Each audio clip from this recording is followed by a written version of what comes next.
बिस्मिल्लाहिर्रहमानिर्रहीम अस्सलाम वालेकुम। बेटा आज के लेक्चर में प्रैक्टिस क्वेश्चंस में से क्वेश्चन नंबर 10 और इसके ऑनवर्ड हम लोग डिस्कशंस करेंगे। क्वेश्चन नंबर 9 तक प्रीवियस लेक्चर में डिस्कस कर चुके थे। अब क्वेश्चन नंबर 10 का ताल्लुक भी काउंटिंग मेथड मल्टीप्लिकेशन रूल से ही है। आप लोग देखें कि जब हम लोग कोई भी अकाउंट ओपन करते हैं, जैसे फेसबुक अकाउंट है, जीमेल अकाउंट है, इस किस्म के, तो आपको पासवर्ड बनाने के लिए कहा जाता है कि आप लोग अपना पासवर्ड दें। अच्छा, फिर ना कभी कभी उसके ऊपर इंस्ट्रक्शंस भी होती हैं कि जो भाई जो पासवर्ड होना चाहिए वो ऐसा ना हो इजीली आइडेंटिफाइबल।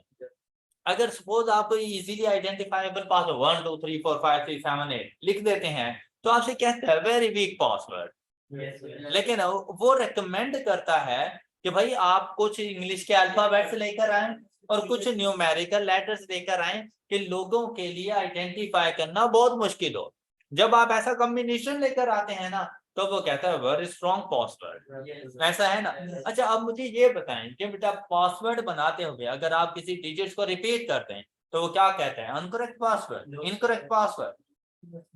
तो मतलब रेपिटेशन अलाउ की जा सकती है और कोई भी डिजिट यूज किया जा सकता है। अब जैसे पासवर्ड बनाने के लिए आपने मोस्टली देखा ना तो आज कहा जाता है एटलीस्ट 8 कैरेक्टर्स उसमें होने चाहिए। अच्छा, उसमें से कुछ भी इंग्लिश के भी हो सकते हैं, कुछ न्यूमेरिकल भी हो सकते हैं।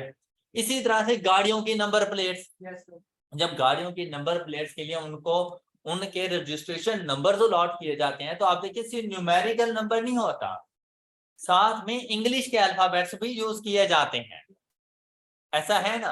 तो बेटा दोनों सिचुएशंस में मेथड बिल्कुल सेम है आप लोगों के पास कि यहाँ पर वो आपसे ये नहीं कहेगा कि सिर्फ इसमें से पासवर्ड बनाना है, मतलब ए से लेकर सी तक कोई भी अल्फाबेट यूज कर लो, इसी तरह 0 से लेकर 9 तक कोई भी डिजिट यूज कर लो। तो आपके पास टोटल इंग्लिश के अल्फाबेट्स कितने होते हैं? 26। और आपके पास डिजिट्स कितने होते हैं न्यूमेरिकल? 10। तो अब क्या, जितने आपको चाहिए, सपोज आपको चाहिए इंग्लिश के अल्फाबेट्स, तो भाई इंग्लिश के अल्फाबेट्स के लिए 26 रेज टू पावर n, मतलब इनमें से कितने चाहिए और इनको मल्टीप्लाई कर देना 10 रेज टू पावर n। चले इसको m कह देते हैं, उसको n कह देते हैं डिस्टिंग्विश के लिए। क्या आपसे कह देगा कि भाई आपने गाड़ियों की ये लाइसेंस नंबर प्लेट्स बनानी है, उनमें 3 अल्फाबेट्स होने चाहिए फॉलोड बाय 4 डिजिट्स होने चाहिए। तो अगर सपोज ऐसी बात करता है तो अल्फाबेट्स के लिए 26 रेज टू पावर, आप लोग इसको क्या कर दोगे? 3, क्योंकि रेपिटेशन अलाउड है ना। तो देखिए 26 मल्टीप्लाइड बाय 26 मल्टीप्लाइड बाय 26, तो मैं क्यों ना 26 रेज़ टू पावर 3 कर दूं उसको। मल्टीप्लाइड बाय, हम उसे पूछेंगे डिजिट्स कितने, कहता है फॉलोड बाय 4 डिजिट। तो वैसे रेपिटेशन अलाउड में हम लोग क्या करते हैं? 10 multiplied by 10 multiplied by 10 multiplied by 10। लेकिन अब हम लोग क्या कर देंगे? 10 रेज़ टू पावर 4, तो ये हमारे पास आंसर आ जाएगा। अब बिल्कुल इसी कॉन्सेप्ट के ऊपर question number 10 and question number 11 है। जैसे क्वेश्चन नंबर 10 में कहता है how many automobile license plates can be made if each plate contain a letter followed by 3 digits. तो इसका सॉल्यूशन हमारे पास क्या बन जाना है? 26 multiplied by 10 raise to power 3। अब पावर 1 लगाने की जरूरत नहीं थी आप लोगों को, तो ये आपके पास इसका सॉल्यूशन बन गया 26,000। तो आप लोग इतनी डिफरेंट नंबर प्लेट्स बना सकते हैं। फिर आपसे कहता है how many automobile license plates can be formed if each plate contains 3 letters and, तो यहाँ पर ये देखो अब ये इसका आंसर बन चुका है। क्या ये कौन? इसी तरह पासवर्ड की भी बात कर दे कि पासवर्ड में आपके पास इतने लेटर्स होने चाहिए, इतने डिजिट्स होने चाहिए। 26 की power number of letters multiplied by 10 की पावर नंबर ऑफ डिजिट्स। आपका क्वेश्चन सॉल्व हो गया। Any issue? अच्छा, अब आ जाए बेटा यहाँ पर क्वेश्चन नंबर 12, क्वेश्चन नंबर 13, इनके ऊपर हम लोग आ जाते हैं। और इस कॉन्सेप्ट को समझाने के लिए सबसे पहले आप नजर इधर देखिए। अगर मैं आपसे ये कहूं कि यार मेरे पास ना 3 डिफरेंट डिजिट्स हैं, मेरे पास 3 डिफरेंट, सपोज कि वो मेरे पास डिजिट्स हैं 4 7 9 चले करते हैं। 3 डिफरेंट डिजिट्स हैं ये मेरे पास।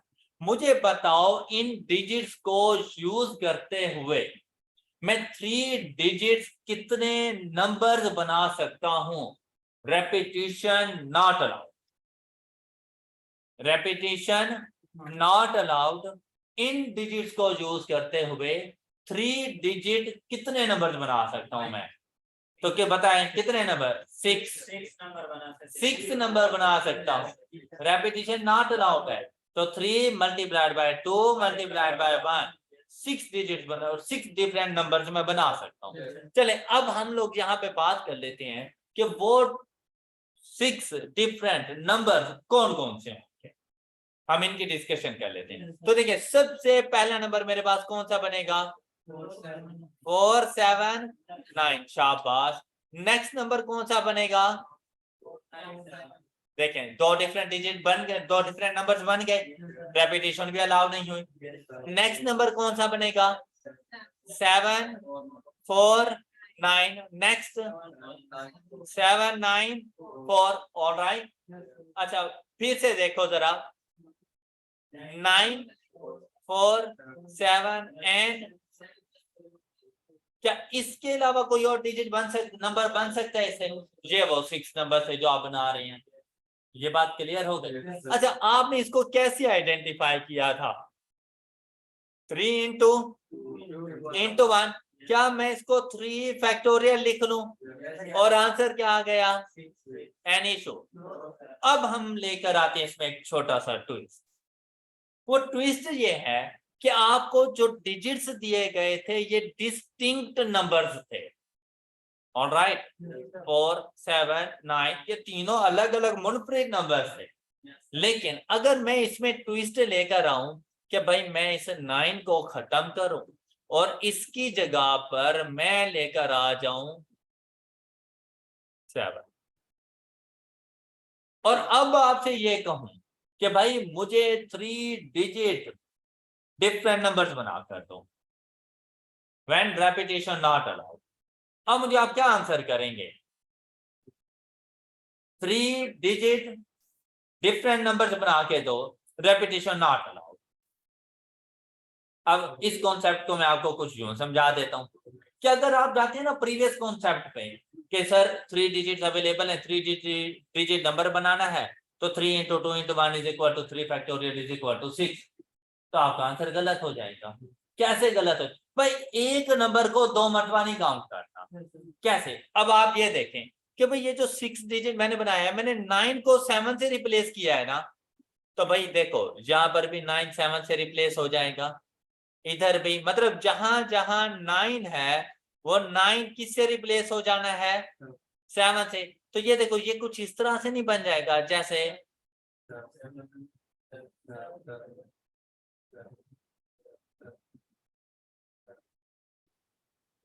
मैंने 9 को जहां पर पहले 9 था उसको जो न्यू नंबर आया 7 उसके साथ रिप्लेस कर दिया। अब आप देखें मेरे पास ये क्या लिखा हुआ है? ये क्या लिखा हुआ है? क्या मैं दो मरतबा नहीं काउंट कर रहा है एक ही नंबर को? क्या मुझे ऐसा करना चाहिए? तो बेसिकली तो ये एक नंबर है। इसी तरह से अगर आप यहाँ पर देखें इन दोनों को, ये दोनों एक ही नंबर है, तो क्या मुझे 2 मरतबा काउंट करना चाहिए? तो अब ये सेकंड नंबर हो गया। और अगर इनको देखें तो ये थर्ड नंबर।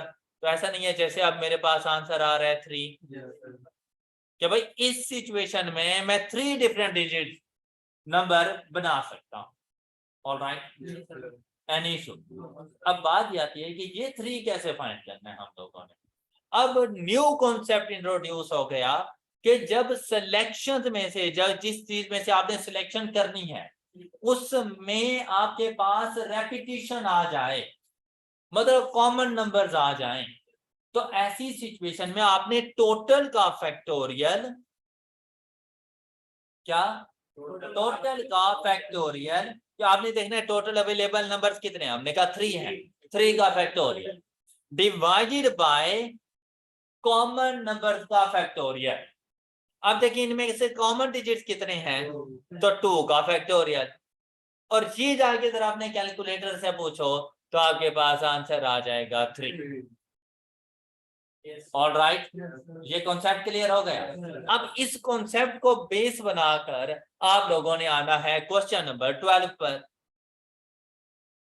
क्वेश्चन नंबर 12, अब यहां पर देखें टोटल कितने मैचेस खेले गए, 12, और इनका रिजल्ट क्या रहा, 7 जीते 4 हारे और 1 मैच टाई हो गया, राइट।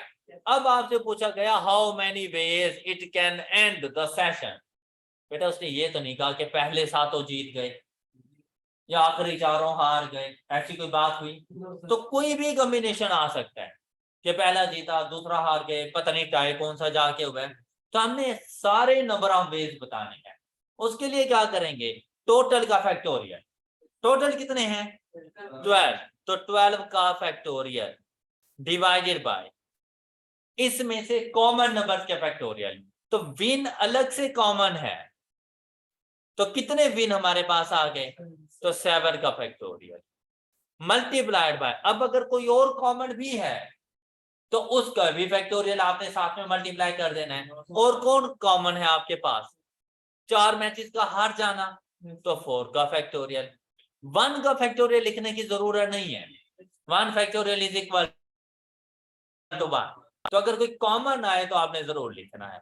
अब आपके पास इसका ये सोल्यूशन बन गया, तो आपके पास कितने नंबर ऑफ वेज बन जाएंगे, 396, बस इतना सा इसका सोल्यूशन है। ऑल राइट, टोटल का factorial divided by common number का फैक्टोरियल उस वक्त जब आपके पास जो नंबर हो वो रिपीट हो रहे हो, non distinct numbers. All right, all right, चलो क्वेश्चन नंबर 13 का आंसर करें मुझे। क्वेश्चन नंबर 13 का आंसर करें। अब यहां पर आप लोगों के पास ट्रू फॉल्स टोटल जो क्वेश्चन मौजूद हैं वो कितने हैं, 10। इसमें से 5 क्वेश्चंस आपने ट्रू किए और 5 क्वेश्चंस आपने फॉल्स कर दिए। तो अब अगर आपसे पूछ रहा है कि भाई कितने ऐसे वेज बन सकते हैं, नंबर ऑफ वेज से मुराद होता है काउंटिंग मेथड फाइंड करके देना, नंबर ऑफ आउटकम्स फाइंड करके देना। तो ऐसी सिचुएशन में अब हम लोग करेंगे 10 फैक्टोरियल डिवाइडेड बाय ट्रू कितने हैं, तो 5 फैक्टोरियल मल्टीप्लाइड बाय फॉल्स कितने हैं, तो 5 का फैक्टोरियल। आपका क्वेश्चन सॉल्व हो गया और इसका आंसर आपके पास आ जाता है। अब इस कॉन्सेप्ट के लिए मैंने आपको समझाया न्यूमेरिकल बेस में था नंबर्स लेकर, लेकिन ये कॉन्सेप्ट या तो अप्लाई होता है इस किस्म के क्वेश्चन पर, क्वेश्चन नंबर 12 एंड 13 पे, या अप्लाई होता रहता है कि आपको एक वर्ड दे दिया जाता है।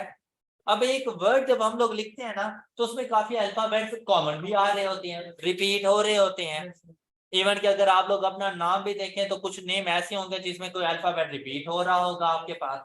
जैसे उसने आपसे कह दिया अरेंजमेंट है, अकाउंटेंट है, इसी तरह का कोई भी वर्ड उठा के दो। और ज्यादातर जो कॉमन वर्ड्स हैं वो स्टैटिस्टिक्स, ये आ जाता है। पाकिस्तान, इसके बारे में आपसे पूछ लेता है कि एक वर्ड उठा कर देता है और आपसे कहते हैं इस वर्ड में यूज होने वाले लेटर्स अगर मैं उनको डिफरेंट अरेंज करूं तो उनकी अरेंजमेंट से कितने डिफरेंट वर्ड्स बन सकते हैं, मीनिंगफुल हैं या नहीं है वो अलग बात है, वर्ड्स कितने बन सकते हैं। जैसे अगर मैं बात करूं सपोज के वर्ड पाकिस्तान की, बल्कि मैं पाकिस्तानी लिख देता हूं,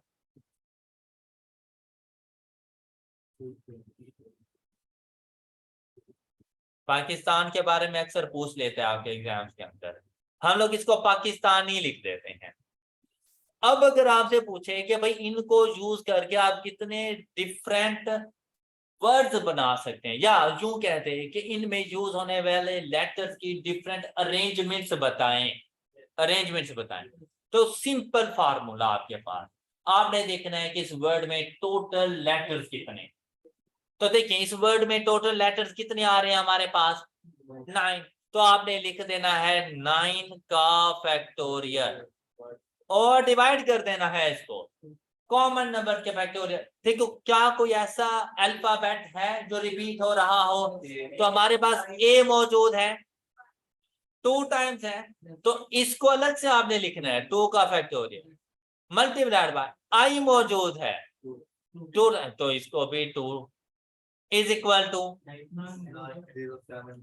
90720 ऑल राइट कोई इशू आप लोगों ने मुझे स्टैटिस्टिक्स को सॉल्व करके देना है ये रहा ये मुझे सॉल्व करके दें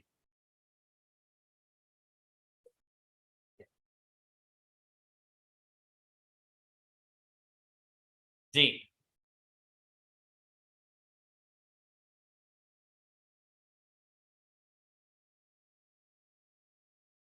10 का फैक्टोरियल डिवाइडेड बाय अब ये s 3 टाइम्स है 3 का फैक्टोरियल मल्टीप्लाइड t 3 टाइम्स है 3 का factorial multiplied by i 2 times है क्या इसके अलावा कुछ कॉमन है ये क्या आंसर आ गए 104 50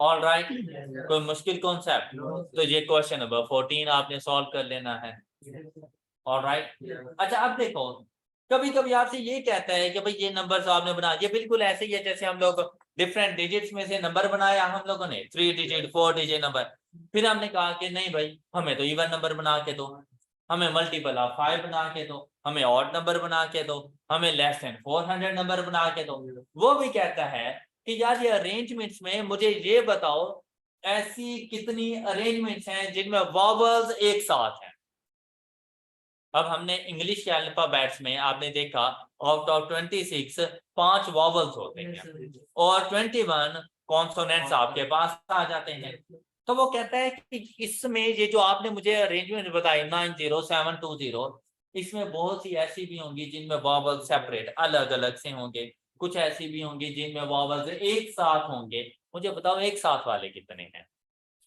अब इस सिचुएशन में क्या करना है आपने इसको अलग करना है उस वर्ड को आपने 2 पार्ट्स में डिवाइड कर देना है कॉन्सोनेंट्स अलग कर लेने हैं और वॉवल्स अलग कर लेने हैं कौन कौन से होते हैं vowels A E I O you ये आपने आइडेंटिफाई करना है कि आपके उस वर्ड में कौन कौन से वॉवल्स हैं आपने अपनी तरफ से नहीं लगा देने वॉवल्स और इसके लिए अब आप लोग किस तरह से इसकी अरेंजमेंट करोगे आप लोग इस वर्ड को जैसे ही पढ़ोगे जैसे पाकिस्तानी आपने इस तरह से इसको लिखना है जैसे पी आपने इसको लेफ्ट हैंड साइड में लिख लिया उसके बाद आ रहा है ए आपने थोड़े गैप के बाद ए को लिख देना है P A K I S T A N I आपने ऐसे करना है इसको राइट अब ये वॉवल्स अलग हो गए कॉन्सोनेंट्स अलग हो गए अब अगर आपने वॉवल्स को आजाद छोड़ दिया तो ये कहीं पर भी भाग जाएंगे आपने इनको कैद कर लेना है राइट आपने जैसे इसका पैकेट बनाया अब जहां पर भी ये भागेंगे ना पूरा पैकेट जाएगा तो जहां पर भी चले गए इन्होंने साथ रहना है लेकिन अब आपने इसको 4 लेटर्स कंसीडर नहीं करना इस पूरे पैकेट को आपने एक लेटर कंसीडर करना है जहां पर आप टोटल का फैक्टोरियल लेते थे तो अब आपने 9 का फैक्टोरियल नहीं लेना अब आपने क्या करना है ये 5 कॉन्सोनेंट्स तो 5 का फैक्टोरियल भी ना ले लेना क्योंकि इसके साथ एक इस पैकेट ने आना है तो अब टोटल क्या हो गए 6 का फैक्टोरियल ऑल राइट तो आपने यहां पे लिख देना है 6 फैक्टोरियल अब देखिए ये तो एक सिंगल पैकेट है और ये कॉन्सोनेंट्स के साथ नहीं मिल रहा तो सिर्फ कॉन्सोनेंट्स में से देखो क्या कुछ कॉमन है तो जब कॉमन ना हो तो डिवाइड करने की जरूरत नहीं होती ओके लेकिन बेटा उसने ये कहा था कि वॉवल्स एक साथ रहें लेकिन उसने ये तो नहीं कहा कि वॉवल्स अपनी अरेंजमेंट भी चेंज ना करें अपनी अरेंजमेंट तो चेंज कर सकते हैं ना जैसे ये इसकी पहली अरेंजमेंट है ए आई ए आई भी तो हो सकता है आई ए भी तो हो सकता है आई ए भी तो हो सकता है क्लियर, अपनी अरेंजमेंट चेंज कर सकते हैं। तो जैसे ही आप इस कॉन्सोनेंट्स को सॉल्व कर लें तो जल्दी से इस पैकेट के अंदर भाग जाना। ओके, अब मल्टीप्लिकेशन का साइन और पैकेट में गए, अब इसको सॉल्व कर लेना। इसमें कितने डिजिट्स आपके पास लेटर्स मौजूद हैं? 4 का फैक्टोरियल डिवाइडेड बाय 2 का फैक्टोरियल मल्टीप्लाइड बाय 2 का फैक्टोरियल। हाँ जी, एंड द रिजल्ट इज 4320। क्या ये कॉन्सेप्ट क्लियर हो गया सब बच्चों को? अब इसके लिए कि आपको ये कॉन्सेप्ट क्लियर हुआ या नहीं हुआ, आपने स्टैटिस्टिक्स में से मुझे वॉवल्स और टुगेदर की अरेंजमेंट्स बतानी है। जल्दी करें। अब देखें स्टैटिस्टिक्स में सुने इसी कॉन्सेप्ट को दोबारा से, कि अगर वो आपसे कह दे कि वॉवल्स आर टुगेदर, ऐसी सिचुएशन में आपने जो भी आपको वर्ड दिया गया उसके कॉन्सोनेंट्स और वॉवल्स को अलग करो। किस तरह से, ये देखें स्टैटिस्टिक्स के लिए S T A T I S T I C S, और अब इन वॉवल्स की पैक कर दो, पैकेट बना दो इसका। ओके, अब जब आप लोग करने चले तो सिर्फ कॉन्सोनेंट्स को नहीं ऐड कर लेना, वॉवल्स को एक डिजिट के तौर पे आपने कंसीडर करना है। अब टोटल आपके पास बन जाएंगे 3 4 5 6 7 8, तो आप लोग इसको लिखोगे 8 फैक्टोरियल डिवाइडेड बाय, अब कॉन्सोनेंट्स के आप लोगों ने देखने हैं कॉमन। ओके, कॉन्सोनेंट्स के कॉमन देखें एस 3 टाइम्स, 3 का factorial multiplied by T 3 times, 3 का फैक्टोरियल। अब मल्टीप्लाई करो और इस वॉवल्स के पैकेट के अंदर चले गए। अब इसमें देखिए कितने डिजिट्स, 3 का, क्या इनमें कोई कॉमन है? तो 2 का factorial is equal to,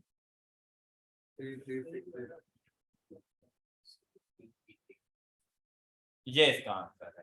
I hope कि आप ये कॉन्सेप्ट आप लोगों को क्लियर है। अब इसी तरह से बेटा अगर आपसे वो टोटल का पूछता है तो आपने इसी तरह आ जाना है, फिर वॉवल्स को अलग करने की जरूरत नहीं है। सबसे पहले टोटल्स के बारे में, फिर वॉवल्स और टुगेदर की बात करता है तो वॉवल्स को अलग कर लिया करें, कॉन्सोनेंट्स को अलग कर दें और उसकी नंबर ऑफ अरेंजमेंट्स फाइंड कर दें। लेकिन अब इसका ये मतलब नहीं कि अगर टोटल मेरे पास ये है, ये बिल्कुल ऐसे ही जैसे सपोज मैं आपसे कहूं कि भाई मेरी क्लास के अंदर 70 स्टूडेंट्स हैं, उनमें से 50 बॉयज हैं, तो अब क्या आपको बताऊं कि गर्ल्स कितनी हैं? आप खुद समझदार हैं कि गर्ल्स कितनी हैं। यही बात यहाँ पर अप्लाई हो जाती है कि हमारे पास टोटल अरेंजमेंट्स इतनी हैं, इनमें से ये वो अरेंजमेंट्स हैं जिनमें वॉवल्स एक साथ हैं। तो कितनी ऐसी अरेंजमेंट्स होंगी जिनमें वॉवल्स आर नॉट टुगेदर? तो अगर आपके पास ऐसे पूछ ले कि वॉवल्स आर नॉट टुगेदर, तो आपने पहले टोटल फाइंड करना है, फिर वॉवल्स आर टुगेदर फाइंड करने हैं और इन दोनों का डिफरेंस फाइंड कर लेना है। तो वॉवल्स आर नॉट टुगेदर का आंसर हमारे पास क्या आ जाएगा? 86400। ऑलराइट, तो ये वो नंबर ऑफ अरेंजमेंट्स होंगी जिनमें वॉवल्स आर नॉट टुगेदर। और यहां पर अगर बात करें तो स्टैटिस्टिक्स के लिए वॉवल्स आर नॉट टुगेदर 50400 में से माइनस कर देंगे 3360 470, तो ये वो नंबर ऑफ अरेंजमेंट्स हैं जिनमें वॉवल्स आर नॉट टुगेदर। तो क्या आपको ये कॉन्सेप्ट समझ आ गया? मैंने 2 वर्ड्स लेकर आपको ये कॉन्सेप्ट समझा दिया। ओके, अब आप लोगों ने जल्दी से मुझे अकाउंटेंट सॉल्व करके दें और आप मुझे बताएं वॉवल्स आर नॉट टुगेदर का आंसर क्या है। अकाउंटेंट के लिए वॉवल्स आर नॉट टुगेदर का आंसर क्या है? And vowels are not together. The correct answer is 219240। लेकिन देखिए मैंने आपसे नॉट टुगेदर पूछ कर ना बेसिकली टोटल भी पूछ लिया एंड वॉवल्स आर टुगेदर भी पूछ लिया और उन दोनों का difference vowels are not together, अगर ये ठीक है तो बाकी दोनों भी ठीक। All right. अच्छा बेटा अब हम लोग चलते हैं न्यू कॉन्सेप्ट पर, क्वेश्चन नंबर 16। न्यू कॉन्सेप्ट के मुताबिक देखें, कहते हैं in how many ways 8 persons can be seated around a, यहां पर सिर्फ इसका ट्विस्ट है। ऐसे ही क्वेश्चन आप लोगों ने इससे पहले भी किया था, लेकिन सिर्फ बात क्या थी, उसमें 5 पीपल थे और जब आपने फोटोग्राफ के लिए उनको लाइन अप करना था, क्या सर्कल की फॉर्म में लाइन अप करते तो लीनियर फॉर्म में लाइन अप करते थे। फर्क आ जाता है लीनियर अरेंजमेंट्स में और सर्कुलर अरेंजमेंट्स में, डिफरेंस आ जाता है। हमने रेपिटेशन नहीं करनी होती। अब देखें अगर मैं यहां पर बात करूं, यहां पर तो चले 8% है ना, मैं अभी 4 की बात कर लेता हूं। अगर मैं 4 के लिए बात करूं तो देखो mister A B C D, और ये लीनियर फॉर्म में, तो ये एक डिफरेंट अरेंजमेंट है। अगर मैं बात ये करूं कि बी सी डी ए, ये एक डिफरेंट अरेंजमेंट है। अगर मैं आपसे ये कहूं सी डी ए बी, ये एक डिफरेंट अरेंजमेंट है अगर लीनियर फॉर्म में है तो ऐसी सिचुएशन में तो हम उसे आंसर कर देंगे 4 का फैक्टोरियल, तो हमें आंसर मिल जाएगा कि टोटल इतनी अरेंजमेंट है। लेकिन जब हम लोग जाते हैं ना सर्कुलर फॉर्म के अंदर, मतलब जैसे आपने पढ़ा था ना गोल मेज कॉन्फ्रेंस, अब सर्कुलर फॉर्म में जब चले जाते हैं, अब कितने लोग हैं 4, ये देखो ये 4 ऐसे समझ लो, ये मैंने चेयर्स रख ली इनके लिए, ये 4 चेयर्स इनके लिए आ गए। यहां पर मौजूद है mister A B C D. भाई लीनियर फॉर्म में आपको स्टार्टिंग पॉइंट का पता होता है, लीनियर फॉर्म में स्टार्टिंग पॉइंट का पता है, सर्कल कहां से शुरू हो रहा है क्या पता है आपको, इस चीज का पता नहीं होता। अब अगर यहां पर गौर करें तो अगर ए से शुरू करते हैं तो अरेंजमेंट बनेगी ए बी सी डी, कोई फर्क। लेकिन अगर बी से शुरू करो तो देखो बी सी डी ए, ये एक ही सर्कल ने बता दिया। सी से शुरू करो तो सी डी ए बी, एक ही सर्कल ने बता दिया। तो ऐसा नहीं है जैसे मैं इन सब को, सारी अरेंजमेंट्स को बेसिकली सर्कल की फॉर्म में ये एक ही अरेंजमेंट्स हैं क्या, तो फिर मैं इनको 3 डिफरेंट अरेंजमेंट्स कहूं तो सर्कल में फर्क आ जाता है, सर्कल में इस चीज का डिफरेंस आ जाता है। अब इसको यूं देखो ना कि अगर इस अरेंजमेंट में देखो तो बी से पहले कौन है, बी के बाद कौन है। अब यहां पर देखो बी से पहले, बी के बाद, यहां पर भी बिल्कुल ऐसे ही है, यहां पर भी देखो तो बिल्कुल ऐसे ही है। तो हर किसी में तो एक जैसी सिचुएशन है, ऐसा नहीं है जैसे मैं रेपिटेशन कर रहा हूं। तो फिर टोटल का फैक्टोरियल नहीं आएगा सर्कुलर की फॉर्म। सर्कुलर की फॉर्म में क्या आता है n माइनस 1 होल फैक्टोरियल, कि टोटल में से 1 माइनस करके उसका फैक्टोरियल ले लेना है आप लोगों ने। तो अगर ये लीनियर फॉर्म में होता, ये क्वेश्चन नंबर 16 लीनियर फॉर्म में होता तो इसका आंसर था 8 फैक्टोरियल। लेकिन सर्कुलर टेबल के अंदर उसके अगर अरेंजमेंट्स कहीं है तो उसको हम लोग 8 माइनस 1 का फैक्टोरियल मतलब 7 का फैक्टोरियल हम लोग करेंगे एंड द आंसर इज 50। अब आप लोग खुद देखें बेटा, फाइनेंस ज्यादा इजी थी या प्रोबेबिलिटी, प्रोबेबिलिटी, और सबसे ज्यादा मार्क्स देके जाती है कि इसके क्वेश्चन का आंसर सिर्फ इतनी सी बात पर होता है बस, और आपके पास सोल्यूशन आ जाता है और ये शॉर्ट टाइम ड्यूरेशन में सॉल्व हो जाता है। मार्क्स इसके भी पर क्वेश्चन 2 हैं, फाइनेंस में भी पर क्वेश्चन 2 ही मार्क्स हैं आपके पास। ऑलराइट, तो सिर्फ एक इंटरेस्ट लेने वाली बात होती है और ये सबसे ज्यादा इंटरेस्टिंग चीज होती है हमारे पास। तो अगर मैं बात करूं क्वेश्चन नंबर 16 तक, तो बेसिकली मैंने अब तक जितने भी क्वेश्चन सॉल्व किया है ना, इसे कहा जाता है मल्टीप्लिकेशन रूल, तो मैंने अप्लाई किया ही है, लेकिन बेसिकली इसे कहा जाता है बेसिक काउंटिंग टेक्निक, कि मैंने नंबर ऑफ आउटकम्स को फाइंड करने के लिए बेसिक काउंटिंग टेक्निक्स का सहारा लिया है और जाकर क्वेश्चन सॉल्व कर दिए। और इसी बेसिक काउंटिंग टेक्निक्स में मैंने आप लोगों को परमुटेशन सारा पढ़ा दिया है। एम इंटू एन रूट के साथ साथ मैंने परमुटेशन सारा पढ़ा दिया है, सिर्फ मैंने नाम नहीं यूज किया था।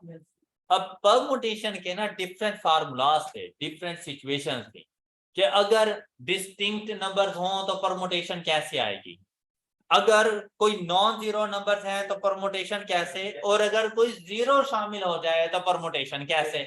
तो हम लोगों ने ये सॉल्व कर लिया था। क्वेश्चन नंबर 3 ये बेसिकली सारी परमुटेशन ही थी। क्वेश्चन नंबर 4, 5, 6 ये परमुटेशन ही थी हमारे पास, ये जितने भी थी। इसी तरह से ये अगर कॉमन नंबर आ जाएं तो किस तरह से नंबर ऑफ को फाइंड करना है, वो परमुटेशन का एक नया फार्मूला था। और अगर सर्कुलर फॉर्म में अरेंजमेंट्स करनी हो तो क्या करना है, ये परमुटेशन का एक और फार्मूला है। ऑल राइट, लेकिन ये बात बस हमेशा याद रखना कि परमुटेशन अप्लाई सिर्फ उस टाइम पर होता है जब रेपिटेशन नॉट अलाउड, और जबकि मैंने तो रेपिटेशन अलाउड के साथ भी आपको बता दिया, तो रेपिटेशन अलाउड वाले परमुटेशंस नहीं थी, वो बेसिक काउंटिंग टेक्निक्स थी। तो परमुटेशन वाला क्वेश्चन परमुटेशन के फार्मूला से भी सॉल्व हो जाता है और बेसिक काउंटिंग टेक्निक से भी सॉल्व हो जाता है। क्लियर हो गई बात।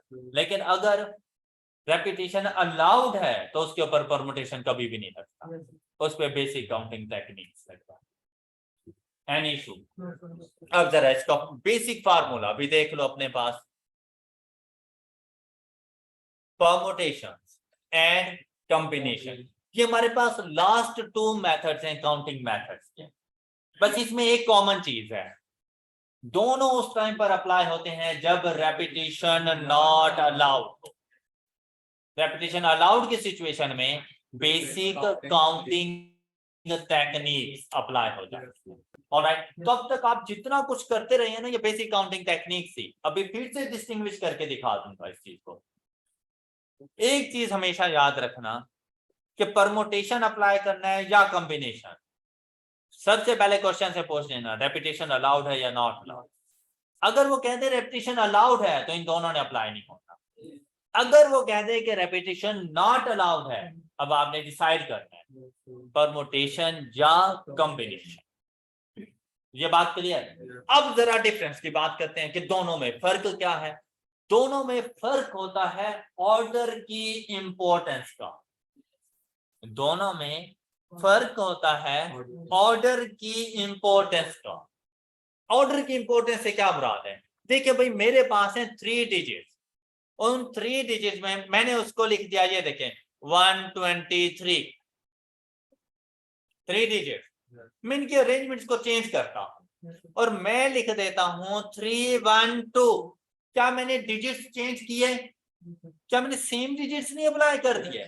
मैंने क्या किया, सिर्फ ऑर्डर को चेंज किया। क्या सेम मीनिंग है दोनों के? 123 इज इक्वल टू 321, तो ऑर्डर की इंपॉर्टेंस है, परमुटेशन अप्लाई होगा। अगर ऑर्डर की इंपॉर्टेंस हो तो परमुटेशन अप्लाई। अच्छा, मेरे पास 3 प्लेयर्स हैं, मिस्टर ए, बी एंड सी। इन्होंने पहला मैच खेला और इनकी परफॉर्मेंस कुछ अच्छी नहीं रही। मीडिया वालों ने आवाज उठा ली, जिनाब सिलेक्शन कमेटी आ गई, उन्होंने कहा परेशान ना हो, नेक्स्ट मैच में हम लोग चेंज करेंगे। पता चला नेक्स्ट मैच में क्या किया, उन्होंने सी ए बी को कर दिया। मीडिया तालियां बजा रहा है, वाह जी वाह, क्या कमाल किया आप लोगों ने। कोई फर्क पड़ा है? सेम टीम है, ऑर्डर की इंपॉर्टेंस नहीं है। हम लोग कहेंगे भाई इनके ऑर्डर को छोड़ो, पर्सन न्यू लेकर आओ, तब फर्क पड़ना है। ऑलराइट, कॉम्बिनेशन अप्लाई होगा। ऑर्डर की इंपॉर्टेंस से ये मुराद है। अब इधर भी तो देखो अरेंजमेंट को चेंज किया, लेकिन टीम में उस ग्रुप में कोई फर्क नहीं पड़ा। लेकिन जहां पर देखो नंबर्स में मैंने अरेंजमेंट को ही चेंज किया, थे तो वही 3 डिजिट ही, लेकिन फर्क पड़ गया। तो नंबर्स में हमारे पास ऑर्डर की इंपॉर्टेंस है, पर्सन में ऑर्डर की इंपॉर्टेंस नहीं है। तो वहां पर जाकर कॉम्बिनेशन और नंबर्स में परमुटेशन, ऑर्डर की इंपॉर्टेंस का पता चला आप लोगों को। अब ऑर्डर की इंपॉर्टेंस के बाद हम लोग आते हैं कहां पर कॉम्बिनेशन यूज होता है और कहां पर परमुटेशन। कुछ क्लू वर्ड्स होते हैं क्वेश्चन कि क्वेश्चन में जब भी आपसे ये कह दे कि आपने एक टीम बनानी है, आपने एक ग्रुप बनाना है, आपने एक कमेटी बनानी है, या आपसे सिलेक्शन करवाए कि ये लो भाई 10 लोग हैं, 10 में से 4 की सिलेक्शन करो, हमेशा कॉम्बिनेशन यूज करते। ओके, ये क्लू वर्ड्स लिखे हुए हैं कि ऑर्डर की इंपॉर्टेंस नहीं है, क्रॉस से ये मुराद है सिलेक्शन, टीम, ग्रुप, कमेटी। तो आपने क्या यूज करना है। लेकिन अगर क्वेश्चन में आ जाए अरेंजमेंट्स की बात, होल्डिंग ऑफ ऑफिस की बात आ जाए, तो आपने हमेशा परमुटेशन यूज करना है। अब होल्डिंग ऑफ ऑफिस से क्या मुराद है, जैसा कि मैं आपसे कहूं कि भाई जिसके ज्यादा मार्क्स होंगे वो क्लास का मॉनिटर बन जाएगा, जिसके सेकंड नंबर पे मार्क्स होंगे वो वाइस मॉनिटर बन जाएगा, और इसी तरह से हम लोगों ने कोई ना कोई डेजिग्नेशन दे देना। देखिए डेजिग्नेशन इंपॉर्टेंस के लिहाज से होता है, जैसे वोटिंग होती है, जिसके सबसे ज्यादा वोट होते हैं हम कहते हैं भैया हमारा प्रेसिडेंट बन गया है, वाइस प्रेसिडेंट बन गया, प्राइम मिनिस्टर बन गया है। इसी तरह से होल्डिंग ऑफ ऑफिस, हर किसी के डेजिग्नेशन की अलग अलग इंपॉर्टेंस होती है कि भाई चेयरमैन अलग डेजिग्नेशन पे है, सेक्रेटरी अलग डेजिग्नेशन पे बैठा हुआ है। तो अगर आपको बात करता है ना होल्डिंग ऑफ ऑफिस की, तो आपने हमेशा परमुटेशन अप्लाई कर, मतलब अगर मैं यहीं पे ऑर्डर की इंपॉर्टेंस है या नहीं है इस चीज को समझाऊं, मैं आपसे कहूं कि भाई टेस्ट होने लगा, और ये टेस्ट को भी रहने दे, मैं आपसे कहूं कि भाई आप में से 3 स्टूडेंट को सिलेक्ट करने लगा हूं, मिस्टर ए बी सी इधर आ जाए, और मैंने और कोई बात नहीं की, ए पहले आ जाए, बी आ जाए या सी आ जाए, कोई फर्क नहीं पड़ने लगा। मैं आपसे ये कह दूं कि भाई तीनों में को ए बी और सी इधर आ जाओ, तीनों को मैंने 100 रुपए इनाम देना है, तब भी चाहे ए पहले आए, बी पहले आए या सी पहले आए, कोई फर्क नहीं पड़ने वाला। मैं कहूं जो पहले आएगा उसको 500 रुपए, जो दूसरे नंबर पर आएगा उसको 300 रुपए, जो तीसरे नंबर पर आएगा उसको 100 रुपए फर्क पड़ेगा। कि अगर आप एक स्टेप भी पीछे रह गए ना, तो 500 से 300, एक और स्टेप पीछे रह गए 300 से 100, एक और स्टेप पीछे रह गए कुछ भी नहीं, इंपॉर्टेंस है, जबकि इससे पहले कोई इंपॉर्टेंस नहीं थी। तो आपने इस तरह से क्वेश्चन में डिसाइड करना है कि परमुटेशन या कॉम्बिनेशन, ये बातें क्लियर है, मोस्टली क्वेश्चन में हमें पता चल जाता है, और 90% तक हम लोग कॉम्बिनेशन यूज करते हैं। 10% ऐसे क्वेश्चन होते हैं जिनमें हम लोग ऑर्डर को इंपॉर्टेंस देते हैं और परमुटेशन यूज करते हैं। क्लियर है ये बात। अच्छा अब चलते हैं भाई इसके फार्मूले की तरफ, परमुटेशन के। तो परमुटेशन को जो फार्मूला हमारे पास अप्लाई होता है, इसको लिखा जाता है एन पी आर, इस तरह से इसको लिखा जाता है। एन से मुराद होता है बेसिकली पॉपुलेशन साइज। एन से क्या मुराद है, पॉपुलेशन, कि भाई टोटल आपने सिलेक्शन कितने में से करनी है। जैसे आप लोग बना रहे थे 3 digit number from 6 different digit, तो यहाँ एन से मुराद वो 6 है। क्लियर। और कितने डिजिट नंबर आपने बनाना है, मतलब उनमें से सिलेक्ट कितने करने हैं, सिलेक्शन कितनों की करनी है, वो आर कहलाता है। क्लियर। यहाँ पर बेटा कभी ऐसा नहीं हो सकता कि मेरे पास डिजिट 6 है और मैं 7 डिजिट नंबर बना के दे दूं, मैं 1 डिजिट नंबर मतलब मैं ऐसा नहीं कर सकता कि मैं 20 स्टूडेंट के में से 25 स्टूडेंट को सिलेक्ट कर दूं, क्या ऐसा हो सकता है। तो मैक्सिमम क्या हो सकता है कि 25 में से 25 को ही सिलेक्ट कर दो, कि n is equal to r हो सकता है, लेकिन n कभी लेस देन r नहीं हो सकता, तो आपका कैलकुलेटर उसको एरर दे देगा। तो r की वैल्यू हमेशा n से स्मॉलर होती है या मैक्सिमम उसके इक्वल हो जाएगी, लेकिन उससे ज्यादा नहीं हो सकता। एन पी आर, एन और आर की समझ आ गई। फिर आपने क्या करना है, एन से मुराद एन का फैक्टोरियल, मतलब टोटल का factorial divided by N minus R whole factorial. Total का factorial divided by n minus r whole factorial. ये आपके पास परमुटेशन का एक्चुअल फार्मूला है। अब इसको ना जरा अप्लाई करते हैं। जैसे मैं आपसे कहूं कि भाई आपके पास 5 डिजिट्स हैं, डिफरेंट 5 डिजिट्स हैं, आप इससे मुझे 3 डिजिट नंबर बना कर दें, आप क्या करेंगे? आप लोग करेंगे 5 multiplied by 4। Basic counting techniques पे चलो ना, जैसे पहले करते थे।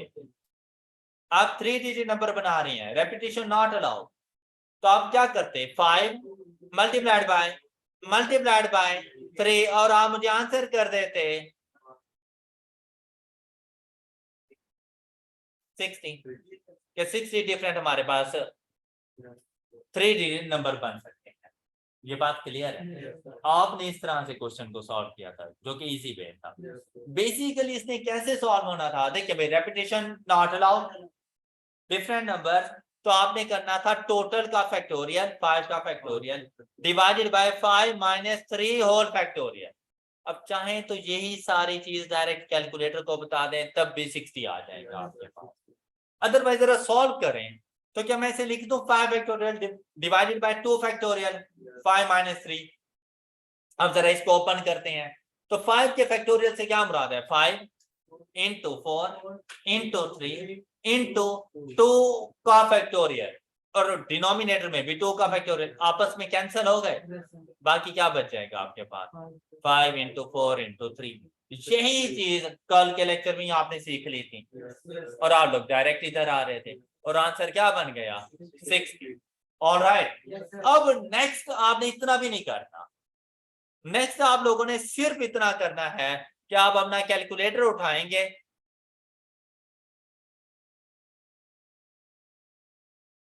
और अगर आप लोग यहाँ मल्टीप्लीकेशन और डिवीजन को देखो, मल्टीप्लीकेशन का साइन NPR आपको नजर आ रहा है, तो आपने परमुटेशन अपने कैलकुलेटर से कर लेनी है। सबसे पहले n की वैल्यू लिखा करो। अब आपके पास n की वैल्यू क्या है? आपने 5 लिख दिया। अब p लिखने के लिए देखें कि कौन से कलर में मौजूद है, येलो से कलर में, तो हम लोग क्या करेंगे? शिफ्ट और मल्टीप्लीकेशन का साइन, ये p की वैल्यू लिखी गई। अब r की वैल्यू इसमें से कितना सिलेक्ट करूं? 3 इज इक्वल टू, आपका question solve 5p3। Alright, any issue? Good, शाबाश। अब हम लोग चलते हैं कॉम्बिनेशंस की तरफ। तो कॉम्बिनेशंस में सेम सिचुएशन, सेम एग्जांपल कि हमारे पास 5 स्टूडेंट्स हैं और उनमें से 3 की सिलेक्शन करनी है, रेपिटेशन नॉट अलाउड। अब देखिए, एक ही स्टूडेंट तो मैं 3 बार सिलेक्ट नहीं कर सकता ना, तो रेपिटेशन नॉट अलाउड। लेकिन क्या इसमें क्या ऑर्डर की इंपॉर्टेंस है? नहीं है, तो परमुटेशन नहीं लगाना, कॉम्बिनेशन लगाना है। ऑलराइट, अब जब कॉम्बिनेशन लगाना है तो भाई एक तो आपको फार्मूलाज का पता होना चाहिए। इसको डिनोट करेंगे NCR, और इसका फार्मूला बिल्कुल परमुटेशन वाला फार्मूला ही आप लोगों ने जाके सबसे पहले लिख देना है। ये देखिए, ये परमुटेशन वाला ही फार्मूला है, टोटल का factorial divided by n minus r whole factorial. सिर्फ फर्क किस चीज का आता है कि डिनोमिनेटर को r फैक्टोरियल के साथ मल्टीप्लाई कर दें। तो अगर डिनोमिनेटर को r के फैक्टोरियल के साथ मल्टीप्लाई कर दो तो आपके पास कॉम्बिनेशन का फार्मूला बन जाता है। नहीं होगा ये तो फिर परमुटेशन का फार्मूला है ये। तो एमसीक्यूज में आपसे फार्मूलाज पूछे जा सकते हैं, तो आपको पता होने चाहिए। अब हम क्या करेंगे? हम सिंपली जाके वैल्यूज पुट करेंगे। 5 का factorial divided by 3 factorial into 5 minus 3 whole factorial. तो आपने ये वाला फार्मूला कभी भी अप्लाई नहीं करना। आपने सिंपली जाके क्या कर देना है, यहाँ पर 5 शिफ्ट अब डिवीजन का साइन, और यहाँ पर 3 is equal to 10 different groups, 10 different teams आपके पास बन सकती है।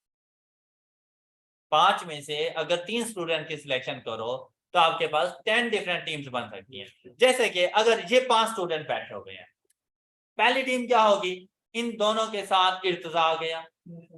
दूसरी टीम इन दोनों के साथ मुअज्जम आ गया।